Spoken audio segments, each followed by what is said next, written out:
أهلا وسهلا بكم. لا تنسوا الصلاة على الحبيب صلى الله عليه وسلم. في إحدى الأيام كان في قاتل مأجور هو الأقوى على الإطلاق والأفضل على مر العصور، واسمه هو تارو سوكوتو الأقوى بدون منازع. الكل بيخاف منه، وبنشوف في واحد بيترمي من شباك العمارة. بنخرج بره العمارة وبنلاقي مجموعة من العصابات بتحاول تهجم على سوكوتو، لكن على مين؟ ده سوكوتو ده يا باشا هو الموت بنفسه. أول واحد بيهجم عليه رقبته بتطير، والتاني لقى نفسه واقع جنب صاحبه. قبل ما يفكر حتى كل الموجودين بيلاقوا نفسهم مرة واحدة كده بيقعوا على الأرض. ده مش مجرد قاتل مأجور، سوكوتو هو الموت بنفسه اللي هيجي على كل العصابات بتخاف منه. ولكن في إحدى الليالي وهو راجع وكان بيجيب حاجة من السوبر ماركت، في حاجة غريبة حصلت في حياة سوكوتو. الحاجة دي غيرت حياة سوكوتو بالكامل. ايه اللي حصل؟ شاف البنت الأمورة دي، وفي هذه اللحظة العالم توقف، الأنفاس حبست، ما بقاش يفكر. كل اللي كان بيعمله انه يبص في عينيها. وفي اللحظة ديت الراجل اللي العالم كله بيخاف منه وقع في حب هذه الفتاة الصغيرة، وساب عالم الإجرام ورمى الماضي ورا ظهره، وعلى طول اتجوز منها وخلف كمان السفاح الأسطوري بالفورمة بتاعته ساكاموتو. بقى زي ما انتوا شايفين كده، بقى عامل زي الدبة الباندا. ولكن يا صديقي الماضي مش هيسيبك بالسهولة ديت. بنروح بقى لضواحي طوكيو وبنشوف واحد وهو واقف من فوق المبنى دوت، وبيقول هو ده بيتك بقى يا سوكوتو؟ بيدخل عليه وبيقول له يا سيد ساكاموتو انا كنت بدور عليه. ولكن الراجل اول لما بيشوف ساكاموتو طبعا بينصدف من الشكل، ما هو شايف قدامه برميل الاسطوره اللي كان العالم كله بيخاف منه، بقى عباره عن دب الباندا ولابس عادي، ومش باين عليه اصلا ان هو اصلا يقدر يمسك سكينه مطبخ. معقول هو ده السفاح المشهور سوكوتو؟ لا لا لا لا، اكيد في حاجه غلط. والشخص دوت بالمناسبه بيكون اسمه شين. وبنشوف ان سوكوتو عامل لعبه في السوبر ماركت بتاعه، اللي هيجيب السهم في النقطه ديت هياخد اي حاجه مجاني. في طفل كل يوم بيجي علشان يحاول انه يصيب الهدف ولكن مش عارف، وفي مره وهو بيحاول يصيب الهدف بيخبط في راجل. الراجل ده بيتعصب عليه وبيكون خلاص هيضربه، بس سوكوتو واقف قدام الراجل ومسك قلم اللي كان مع الطفل وحطه على رقبه الراجل ده وعور الراجل. طبعا الراجل بيخاف منه وبياخد بعضه وبيخلع على طول من المكان. شين اللي كان بيتفرج من بعيد انصدم، ده انت ازاي كده؟ الراجل ده تخين بس ازاي بيقدر انه يتحرك بالسرعه دي والمهاره دي؟ هو اكيد ده القاتل المأجور سوكوتو بنفسه. قال بس انا كده اخدت القرار بتاعي. بيحاول انه هو يقنعه انه يرجع لعالم الاجرام من تاني، ولكن سوكوتو بيمسكه ويقول له ما تجيش هنا تاني، فاهم ولا لا؟ شينو بيقول له لا على فكره انا قاتل مأجور زيك. فبيقول له كويس، بس على فكره مسكت نفس المره دي بالعافيه، المره الجايه انا ممكن اخلص عليك. طب انت اللي هيخليك تقتلني؟ انا عايز اعرف، انا ما عملتلكش اي حاجه اصلا. وبنعرف بان شين دوت بيقدر ان هو يقرا افكار الخصم، علشان كده سوكوتو كان هيخلص عليه. بعدها الاتنين بيقعدوا مع بعض. بيقول له يا سوكوتو يبقى فعلا الاشاعات اللي طلعت عليك انك تقاعدت فعلا حقيقيه. بعدها بيصرخ فيه بيقول له يا سوكوتو انت لازم ترجع لعالم القتل تاني اللي انت كنت فيه. انا عايز اعرف انت ايه اللي بتعمله هنا؟ انت كده بتضيع قدرتك ومهارتك، انت مش شايف نفسك ولا ايه؟ ده انت بقيت عامل زي الباندا. سوكوتو بيقول له انا مش عايز ارجع تاني للشغل دوت. الواد بيتعصب من كلامه وبيقول له على فكره انت كنت اسطوره والكل كان بيخاف منك. سوكوتو بيقول له بجد، وبيطلع علبه الاندومي وبيبدا ياكل فيها. طبعا شين متضايق من اللي بيحصل وبيطلع سيجاره علشان ينفخ فيها. وبعدها بيقول له على فكره انا جيت هنا علشان كنت فاكر ان انا هقابل سوكوتو الاسطوره، ولكن انت طلعت بدون فايده. ولكن فجاه بيقطع له السيجاره وبيقول له ممنوع التدخين هنا، فاهم ولا لا؟ وبيلاقي السلاح قدامه والواد مصدوم، ده بيرى الافكار ولا ايه؟ مش معنى ان انا بقيت تخين يبقى انا خسرت سرعتي، فاهم ولا لا؟ انا اقدر ان انا اقتلك في ثواني. فجاه بيظهر واحد وبيطلب المساعده من سوكوتو، وشين بيقول في نفسه الشخص ده اكيد عاوز سوكوتو علشان يقتل له حد او يضرب له حد. لكن شين بينصدم لما الراجل ده بيعرف انه عاوز من سوكوتو انه يقصر الاشجار اللي عنده. شين من كتر الصدمات هيجيله سكته قلبيه. وبعدها في ست بتشتكي لسوكوتو علشان بنتها مش عاوزه تاكل، ولكن سوكوتو علشان بنتها بدا ياكلها. ده كمان بيساعد الاطفال. الواد شين هيتجنن، ايه اللي هو شايفه قدامه ده انت بتعمل كل حاجه لوحدك. بيقول في نفسه انا فهمت دلوقتي، هو بيحاول ان هو يكون اجتماعي مع المجتمع علشان يخفي هويته وحياته. بعدها بياخد بعضه وبيمشي وبيقول له سوكوتو على فكره انت شخصيتك اتغيرت جدا. فالولد اللي مع سوكوتو بيضربه في دماغه. شين بيروح يركب العربيه بتاعته، بيقول 5 سنين عدوا ولكن ما زلت انت اسطوري. هي شخصيتك ممكن تكون اتغيرت بس انت زي ما انت القاتل الافضل عبر التاريخ. بعدها بيفضل يخبط راسه في العربيه ويقول ليه انا كان نفسي انا وسوكوتو نعمل المهمه المهمة ديت سويا مع بعض واشوفه وهو بيقتل وهو بيسرق، عايز اشوف حركاته الاسطورية. بس يلا اللي حصل تليفونه بيرن، واللي بيرن عليه دوت زعيم العصابة اللي بيساله عملت ايه مع سكوتو، هيشتغل تاني ولا لا. الواد خايف بيحاول يهدي نفسه وبيقول للزعيم ينفع اضربه، ينفع اضرب العجل ده اللي بقى عامل زي دب الباندا والبرميل. الزعيم بيقول له يا شين انت عارف القواعد مش كده، لو سبت المنظمة هتفضل تضربه حتى الموت. سكوتو خالف القواعد علشان كده لازم يموت، وبيصرخ فيه ويقول له يا زبالة انت لو مش هتعرف تقتله في غيرك هيقتله، هتفضل ضعيف ولا هتروح تقتله؟ ولو مش هتقتله انا هبعت رجالتي علشان يقتلوه ويقتلوك انت كمان ونرتاح منكم انتم الاتنين. بيحط راسه على العربية وبيقول خلاص لو انا ما قتلتوش في غيري هيجي يقتله، يبقى لا افضل ان انا اللي اقتله، انا اللي هتعامل معاك يا سكوتو بنفسي. بيطلع المسدس بتاعه وبيرجع لسكوتو اللي بيقول له على فكرة انت جيت بدري جدا، انا كنت مستنيك. بيقول له انا همشي من البلد دي قريب ولكن في حاجة لازم اعملها، اخلص عليه. وبيطلع المسدس وبيضرب عليه نار. خلاص سكوتو هيموت، ولكن هيموت مين يا معلم؟ ده بيصد الرصاصة بايه بقى؟ بالباسكت. هو مصدوم، ده قدر انه يصد الرصاصة بمجرد باسكة. طب ازاي كده؟ بيدافع عن نفسه بالازازة اللي كانت جاية عليه وبتتكسر. بيبص كده هو راح فين سكوتو؟ راح فين؟ ايوه سكوتو استخبى من شين، وشين مش عارف هو راح فين، مش عارف كمان ان هو بدأ يقرا الافكار بتاعته. سكوتو بيكون قاعد كده وبياكل في الشيبسي وفي الايد التانية ماسك الاستيك ده وبيبص من الشبكة ديت وبيسحب الاستيك. ايوه شين حس انه هيهجم عليه وبالفعل بيهجم عليه، ولكن بيقدر ان هو يتفادى كل هجماته. واول لما بيوصل عند الركن اللي فيه سكوتو ما بيشوفوش، وسكوتو بيديله واحدة في دماغه بكيس الشيبسي اللي معاه. لسه بيحاول يستوعب الا ان دوت بيكون وراه وبيديله بالرجل بيكسر بيه الرفوف. طبعا شين ما بيقدرش انه يستحمل الهجمة ديت وبيغمى عليه لمدة اسبوع. واول لما بيفوق بيلاقي نفسه في بيت سكوتو مع بنته ومراته. بيسأل نفسه هو انا فين؟ وديت مراته سكوتو بتقول له ما تقلقش، على فكرة انت في البيت بتاعنا، يعني انت اكيد فاهمان. بتحطه له الاكل وبعد كده بتسأله تحب تتعشى النهارده. هو مستغرب وبيخليها ليه تتعامل معاه بالطريقة ديت وباللطافة دي. انا كنت جاي اقتله هو وبنته ومراته، ولكن هو ايه اللي بيخليه يعاملني باللطف ده؟ بيبدأ هو ياكل وبيندهش من جمال الاكل. الواد هيعيط من جمال الاكل، ولكن وفجأة بيبدأ يشك ان الاكل ده يكون مسموم. ولكن سكوتو بيقول له ملامحك زي ملامحي، اول مرة اكلت من ايديها الاكل اللي كان حرفين السوري. شين مش فاهم مشاعره متلخبطة، بيقول هي ديت العيشة اللي سكوت عاوز يعيشها وتخلى عن كل حاجة عشان العيشة ديت. بعدها بيودعوا يشكره على الاكل. سكوتو بيشاور له على اللفتة ديت اللي مكتوب عليها طالما انت جيت لنا يبقى لازم تيجي لنا مرة تانية. شين بعد كده بيروح لزعيم العصابة وبيكون قاعد على الارض كده، وزعيم العصابة بيقول له عملت ايه يا بوز الاخس؟ خلصت عليه ولا لسه؟ بيقول له انا فشلت في المهمة. بيقول له لك عين انك تكلمني بعد ما انت فشلت في قتل سكوتو؟ ساعتها شين بيقول له ارجوك سيب سكوتو في حاله. الكل بيضحك عليه. انت ايه اللي بيخليك تقول كده؟ الزعيم حتى مستغرب من شين، هو عمل لك حاجة ولا ايه؟ هو هددك؟ بيقول له هو ما هددنيش ولا اي حاجة. فبيقول له يا حبيبي انت عارف القواعد بتاعتنا واللي هيخالفها لازم يموت. شين بيقول له خلاص لو حد لازم يموت او يتعاقب عاقبني انا، ارجوك سيب سكوتو يعيش. طب انت ايه اللي خلاك تعمل كده؟ وكل ده شين بيقول له دي افكاري وانا عايز اساعد البطل بتاعي، والبطل بتاعي هو سوكوموتو. خلاص اقتل نفسك وانا اسامحك. بيقول في نفسه الزعيم اقتل نفسك وبعدها انا اروح اخلص على ساكوموتو. شين بيسمع كلامه بيقول له انا سمعتك، انت عايز نقتل نفسي بعد كده تروح تخلص على سكوتو. الزعيم بيقول له صح انا نسيت انك بتقدر تقرا الافكار. بيقول له خلاص انا هخلص عليكم كلكم في الوقت دوت. وفي نفس الوقت سكوتو بيكون ماسك التليفون بتاعه اللي بيكون شاف الفيديو دوت وسامع كل حاجة بتحصل مع شين. ساعتها بيكتب رقم كده في الخزنة اللي عنده، بيفتح باب سري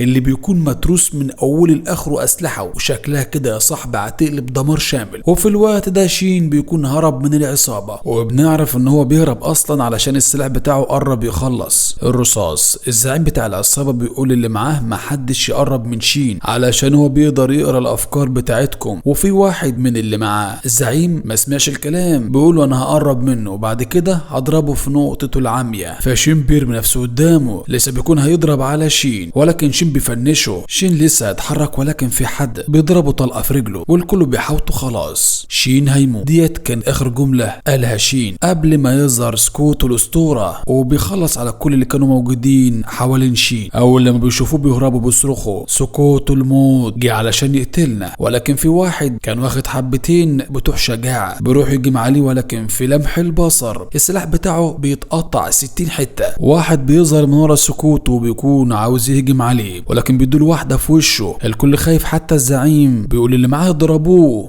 عليه نار. هو مش قادر ان هو يتفادى الرصاص، بس سكوته اللي بيدمر اسلحتهم وبيقطع ويخلص على الزعيم بتاعهم في لمح البصر. الكل مذهول، وشين بيقول لنفسه ده الاسطوره المعتزل تاروكو ساكاموتو. بس استنى كده ثواني، ساكاموتو انت عرفت مكاني منين يا ساكاموتو؟ سكوتو بيفك السلاح بتاعه وبيطلع بقى يا صاحبي ان هو حاطط ميكروفون. شين بيساله يعني انت ما كنتش واثق فيا من البدايه؟ صح، ايوه انا كنت بتجاسس عليه. شين لسه هيتكلم بيلاقي سكوت بيرمي التيشيرت بتاعه بتاع المحل عليه وبيقول له تعالى اشتغل معايا في المحل، انت هتاخد 800 ين في الساعه. لسه هيتكلم بيلاقي شحنه يا معلم على المحل. الواد مصدوم من اللي بيحصل له. بتخش على مرات سكوت وبتمدح في شين. ساعتها شين بيسمع صوت واحده عجوزه داخله المحل وبتطلب حاجات، وطبعا علشان هو بيقدر ان هو يقرا الافكار جاب لها كل اللي عايزاه والكل مبسوط منه. وكده شين بيكون حقق الحلم بتاعه. وبكده نكون خلصنا اول جزء من حكايه سكوتو وشين. ما تنسوش تعملوا اشتراك في القناه وتفعلوا جرس التنبيهات على الكل واعمل لايك للفيديو ده، واشوفكم في الجزء الثاني. السلام عليكم ورحمه الله.